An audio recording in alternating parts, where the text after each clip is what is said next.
Hi, can you believe it? It's Saturday night, the 31st of October, and it's Halloween. Boo! Ah! It's day 305 of my journey to business alignment. COVID-19 has sure affected this year, hasn't it? And not to mention this holiday and all those yet to come. But I'm still living the dream, and I hope you are too. The power statement I wrote down last night for this morning said, Kashif said he's still working to try and get the Ask Coach B fully functioning, so I'm just going to focus on working on the master task list today. So here's what I listed from my to-do list for today, October 31st. Bam, I got them done. My most important task for today said I was to continue working on my master task list and try to get as many of them done as I can before the time runs out for the day. My fun task for today was to work on getting my new logo on all my worksheets and getting the 12 sequential steps tagline that I need to put on all the worksheets changed out. So that's what I've been working on. And my exciting task for today was to do the research needed for making a change of my websites and email hosts or hosting. Oh, it's been so frustrating. I've got to make the change, so I did a bunch of research on that today. All three of these tasks are important. They were fun and they were exciting. I finally made the decision that I need to get a new, reliable host, like I said, for my websites and my email addresses. I don't want to keep going through what I've been going through the last several days. Well, actually, for the last 3 or 4 months. I'm having too many challenges with my emails, and I can't have that going forward. I expect a lot of people to click this link and go here and click on this email, and I want them to come and go right and not have it. I'd lose hundreds and hundreds, maybe thousands of dollars without it having a reliable host. I also really enjoyed changing out my old logo on my worksheets and putting my new ones on it. Okay, that said, I want to go over my end of the day success routine. Get honest with yourself, Marty. What didn't go well today, or what could you have done better today? Did you wake up early and start strong? For a Saturday, I was up and going 7:15. Did you start your morning with power? Yes. Blast of cold water. Man, oh man, made my bed. Went downstairs, read the win the morning, win the day routine. Did it. Were you productive throughout your day? Yes, I was, and I'll talk about that a little later. Did you get the most important things done? Check. Did you move your goals forward, pieces through the portal of my mind to the world of the physical by taking actions? Task after task after task, piece after piece after piece. Did you show up as the person you wanted to today? I showed up as a person that would serve me well and serve me best. So yes, check. What about your personal time with Kathleen? We had some great time today. She actually sat this evening and watched the football game with me. It was great. So we were both present for each other. And here's my end of the day success routine. Accountability questions. Were you honest with yourself about today's task, Marty? In other words, did you keep your promises that you made to yourself this morning?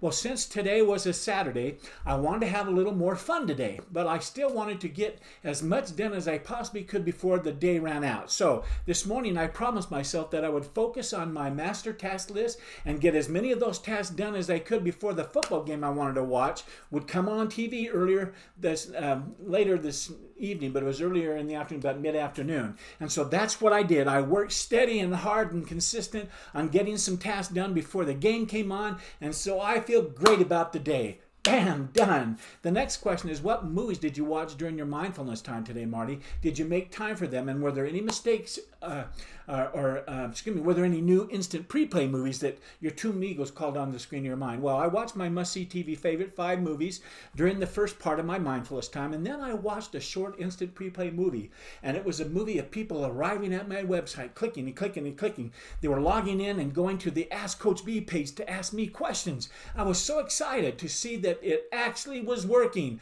Of course, the future coming into the present. And it was fantastic.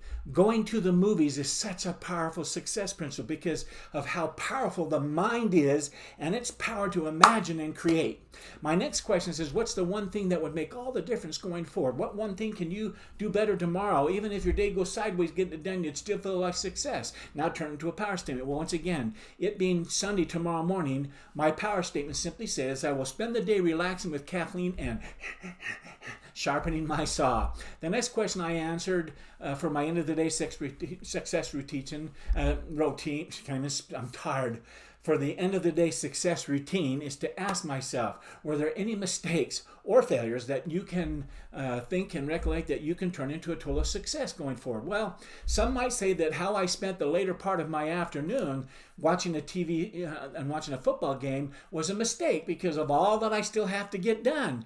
You just delayed your start date, Marty. Well, I don't need to see it. I actually don't see it that way. I've worked steady for weeks on weeks and weeks on my Saturdays especially, and so I feel fine taking this one off to watch a fun game.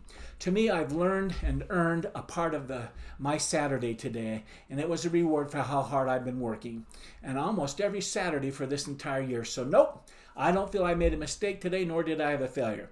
The next question is, what was the biggest success today, Marty? In other words, what did you do well today? My biggest success today that I had was getting the things ready for Monday morning so that I set the table for it to be a success. I have everything all lined out and prioritized so that I will hit the ground running come Monday morning. Next on my end of the day success routine is to rate the day's effort.